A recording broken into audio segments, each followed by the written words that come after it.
ಹರೇ ಕೃಷ್ಣ. ನಮಸ್ತೆ ಸ್ನೇಹಿತರೆ, welcome back to my Shrihari Krupe YouTube channel. ಈಗೆಲ್ಲ ಏನಪ್ಪ ಸ್ಪೆಷಲ್ ಅಂತ ಅಂದರೆ, ಸಂಕ್ರಾಂತಿಯಲ್ಲಿ ಎಳ್ಳು ಬೆಲ್ಲ ಬೀರೋದೇ ಒಂದು ಸ್ಪೆಷಲ್ಲು. ಹೌದು, ಈ ಎಳ್ಳು ಬೆಲ್ಲಕ್ಕೆ ಕೊಬ್ಬರಿನ ಈ ಥರ ನೀಟಾಗಿ ಕಟ್ ಮಾಡ್ಕೊಳ್ಳೋದು ಹೇಗೆ ಅಂತ ತೋರಿಸ್ತಾ ಇದ್ದೀನಿ ಬನ್ನಿ.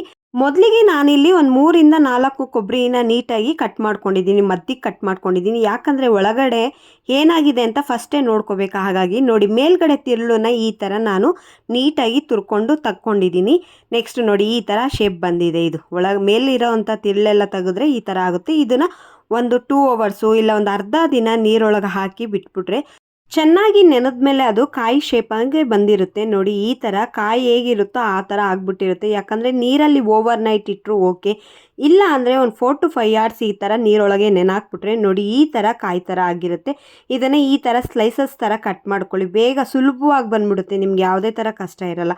ಒಂದು ಟೇಬಲ್ ಮೇಲೋ ಇಲ್ಲ ಒಂದು ಹಲ್ಗೆ ಮೇಲೋ ಹೇಗೋ ಈ ಥರ ನೀಟಾಗಿ ಶೇಪಲ್ಲಿ ಕಟ್ ಮಾಡ್ಕೊಳ್ಳಿ. ನೋಡಿ ಈ ಥರ ಅದನ್ನು ತೊಗೊಂಡೋಗಿ ಒಂದು 2 to 3 hours ಬಿಸಿಲಲ್ಲಿ ಒಣಗಿಸಿದ್ರೆ ನೋಡಿ ಚೆನ್ನಾಗಿ ಒಣಗ್ತಿದ್ದ ಹಾಗೆ ಅದು ವೈಟ್ ಕಲರ್ ಇರುತ್ತೆ. ನೋಡಿ, ಶೇಪು ಕೂಡ ತುಂಬ ಚೆನ್ನಾಗಿದೆ. ಎಳ್ಳು ಬೆಲ್ಲ ಬೀರೋದಕ್ಕೆ ಒಳ್ಳೆ ಶೇಪ್ ಇದು. ನೀಟಾಗಿ ನೀವು ನೋಡ್ತಾ ಇರ್ಬೋದು, ಅಷ್ಟು ಚೆನ್ನಾಗಿರುತ್ತೆ. ನೀವು ಕೂಡ ಈ ಥರ ಮನೆಯಲ್ಲಿ ಕಟ್ ಮಾಡ್ಕೊಳ್ಳಿ. ಸಂಕ್ರಾಂತಿ ಹಬ್ಬನ ಸ್ಪೆಷಲ್ ಆಗಿ ಸೆಲೆಬ್ರೇಟ್ ಮಾಡಿ. Thanks for watching.